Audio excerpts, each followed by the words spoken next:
এমন একটি বিষয় নিয়ে আমরা আজকে আলোচনায় উপস্থিত হয়েছি, যেখানে কোরআন শরীফে প্রায় প্রতিটি সূরার মধ্যে এই কৃষি নিয়ে বিস্তারিত কথা বলা আছে। পাতাকুড়ি প্রোডাক্টস লিমিটেডের পল্লী অ্যাগ্রো প্রকল্প আয়োজিত depot dealer sub dealer celebration program 2024 অনুষ্ঠিত হয়েছে। আমাদের ভিতরে আত্মবিশ্বাস জোগাতে হবে। যদি আত্মবিশ্বাস জোগাতে পারেন, রোগী অর্ধেক ভালো হয় চিকিৎসকের সেবার মাধ্যমে। 28 সেপ্টেম্বর শনিবার রাজধানী ঢাকার বিজয়নগরের মৌরি রেস্টুরেন্টে এই সেলিব্রেশন প্রোগ্রাম অনুষ্ঠিত হয়। উক্ত অনুষ্ঠানে দেশের বিভিন্ন জেলা থেকে ডিলার ও সাব ডিলাররা অংশগ্রহণ করেন। ওই ডিলার এবং সাব ডিলারদের মধ্যে যারা তাদের কোম্পানির টার্গেট পূরণ করতে পেরেছে তাদেরকে মোটরসাইকেল উপহার দেওয়া হয়। এই অনুষ্ঠানে প্রধান অতিথি হিসেবে উপস্থিত ছিলেন brigadier general Abdus Sobhan Chowdhury, PSC LSC অবসরপ্রাপ্ত। প্রধান আলোচক হিসেবে উপস্থিত ছিলেন মোহাম্মদ বেলাল হোসাইন ভূঁইয়া, সম্পাদক ও প্রকাশক দৈনিক সরেজমিন বার্তা। বিশেষ অতিথি হিসেবে উপস্থিত ছিলেন মোহাম্মদ আলী আশরাফ মোল্লা, প্রোপাইটার আখি প্রিন্টিং অ্যান্ড প্যাকেজিং। অনুষ্ঠানটির সভাপতি হিসেবে ছিলেন মোহাম্মদ মাসুদ রানা এবং সঞ্চালনার দায়িত্বে ছিলেন আলহাজ হজরত মাওলানা মুফতি আব্দুর রউফ রফিকি, মুহতামিম মাদ্রাসা জান্নাতুল ফেরদাউস, কালিহাতি, টাঙ্গাইল। উক্ত অনুষ্ঠানের সভাপতি হিসেবে মোহাম্মদ মাসুদ রানা বলেন, আমার হৃদয় একদমই হয়ে গেছে, আমি তো খনখন হয়ে গেছে, আমি তো আর সহ্য করতে পারি না, শুধু কাঁদতেছে। তাকে জিজ্ঞাসা করা হলো, তুই এই পরিমাণ কান্দোস, কার আলোচনা শুনছস? বা ইউসুফ জুলেখার আলোচনা। সুন্দর আলোচনা, কোরআনে আরো চমৎকার ঘটনা। এই আলোচনা কি আমি শুনছি। কয় জুলেখা ছেলে না মেয়ে? কয় জুলেখা তো ছেলেই হবে, আয়ব খা ইয়া খা জুলেখা একই বংশের মনে হয়। তাই আমি এই কথা বললাম এই কারণে, যদি আপনারা সারাক্ষণ আলোচনা শোনেন, পরে যদি জুলেখা ছেলে না মেয়ে এটা যদি বুঝতে না পারেন, বাড়ির যা কি বলবেন, আপনাদের এই মূল্যবান সময়টা নষ্ট হয়ে যাবে। অতএব এখানে যে একটা যতটুকু সময় দিবেন, খুব গুরুত্বপূর্ণ ভাবে সময় দিবেন, মূল্যবান ভাবে সময় দিবেন। কি সময় দিবেন তো? কিন্তু জোরে আওয়াজ দেন না। আপনার এখন আসেন, আমরা যে কথা বলতে চাই, কোন দিকে কথা বলবো, প্রত্যেকটা জিনিস গুরুত্বপূর্ণ। আত্মবিশ্বাস কতটুকু মানুষকে কাজ করে, আত্মবিশ্বাস মানুষকে কি পরিমাণে কাজ করে এটা আপনি বলতে পারবেন না। যাই হোক, সবচেয়ে আন্তরিকভাবে এটা আপনাদের প্রতি কৃতজ্ঞতা যে আমি চেয়েছিলাম এই হলটা যখন ভাড়া নিই, যে হল ফুল হবে কি না, এই 100 জন লোক হবে কিনা।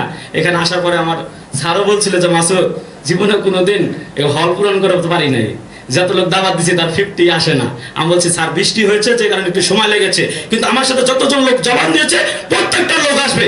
আমি যেরকম বিশ্বাসী তারাও বিশ্বাসী, এবং আমি যাদেরকে দাওয়াত দিয়েছি একটা লোকও মিস করে নাই, বরঞ্চ কিছু বেশি এসেছে। এখন লোক করলে 120 জন এখানে উপস্থিত আছি।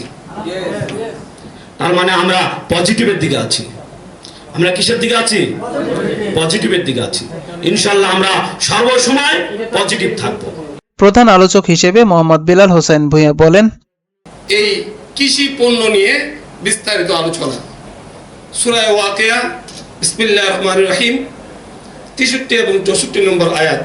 আফারাআইতুমুল লাতি তুরুন আনতুম তাজরাউনাহু আম নাহনু যারিউন। এইভাবে আপনি যদি সূরা বাকারা 261 নম্বর আয়াত, ফি কুল্লি সুমবুলাতিন মিয়াতু হাব্বা,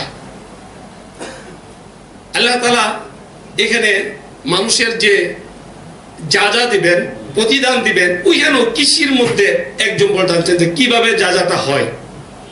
কয়েক টাকা দান করলে 700 টাকার সব পাওয়া যায়। তো একটা উদাহরণ দিতে গিয়ে বলে যে একটা বীজ তুমি লাগাইছো, একটা দান, এখান থেকে তোমার কি হয়ে গেল, 60টা গুছা মারলো, 60টা গুছা থেকে 100টা দান হলে কত? 700। তাই না? তার চেয়ে বেশি দেওয়া হবে প্রতিদান।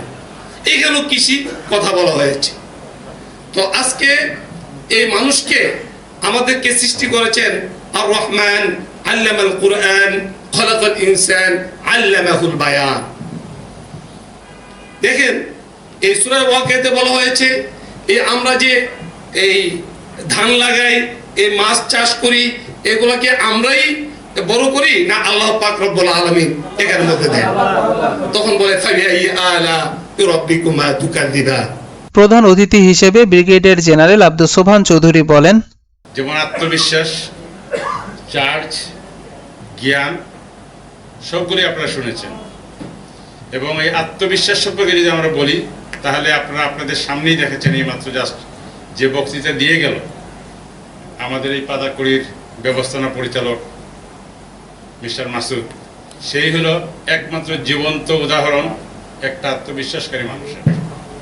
আমি আমার জীবনে এত সুন্দর একটা বক্তৃতা হতে পারে অবিশ্বাস্য, এবং একটা বাঙালি লোক, একটা যে দেশ সবচেয়ে গরিব একটা দেশ, সেই দেশে একটা লোক এত সুন্দর একটা বিশ্বমঞ্চে এত সুন্দর বক্তৃতা দিতে পারে, মানে অকল্পনীয়। সেই লোকটারই কিন্তু আমরা পুকুরে চুপাইছি, সেই লোকটাকেই কিন্তু আমরা বলছি টুপ করে ফেলে দেব। এই হলো আমাদের মানসিকতা। তো এই মানসিকতা থাকলে আমরা জীবনে উন্নতি করতে পারবো না। আমাদের পরিচয় হতে হবে আমরা সবাই বাঙালি, সবাই বাংলাদেশি, সবাই আমরা যার যার ধর্মকে আমরা পালন করি, সবাই আমরা খেটে খাবো, সবাই আমরা পরিশ্রম করব। পরিশ্রমের কোনো বিকল্প নাই। আজকে মাসুদকে আপনি দেখতে পারতেছেন এখানে বিকজ অফ তার পরিশ্রম, বিকজ অফ তার মেধা। যদি ওই যে উনি বলে গেছেন চার্জ, যদি সে চার্জ না দেয় কোনো কাজ হবে না। তো সেই জন্য আমাদের সকলকে, আপনারা যারা আসছেন আপনারা সবাইকে চার্জ দেবেন। আর একটা কথা, বয়সের কথা উনি বলে গিয়েছিলেন, বয়স আসলে কোনো ব্যাপার না। আমার বয়স 62 বছর, আমাকে 62 বছর, এই যে আমি কিন্তু আজখানে আসছি, আমি সকালবেলা 2 ঘন্টা খেলে আসছি, 2.5 ঘন্টা গলফ খেলছি, কোনো ব্যাপার না, বয়স কোনো ব্যাপারই না। আজকে যদি ডক্টর ইউনূসের দিকে তাকান, 84 বছর বয়স, উনি যখন কথা বলে মনে হয় 16 বছরের যুবক কথা বলতেছে। অনুষ্ঠান শেষে আকর্ষণীয় র্যাফেল ড্র এর আয়োজন করা হয়। র্যাফেল ড্র এর প্রথম পুরস্কার হিসেবে 100 কেজি মাছের খাবার, দ্বিতীয় পুরস্কার হিসেবে 70 কেজি মাছের খাবার এবং তৃতীয় পুরস্কার হিসেবে 50 কেজি মাছের খাবার, চতুর্থ পুরস্কার হিসেবে 30 কেজি মাছের খাবার দেওয়া হয়। একই সাথে পঞ্চম থেকে দশম পর্যন্ত প্রত্যেককেই 10 কেজি করে মাছের খাবার দেওয়া হয়। এরকম বিভিন্ন জমকালো আয়োজনের মাধ্যমে এই অনুষ্ঠানটি সম্পন্ন হয়।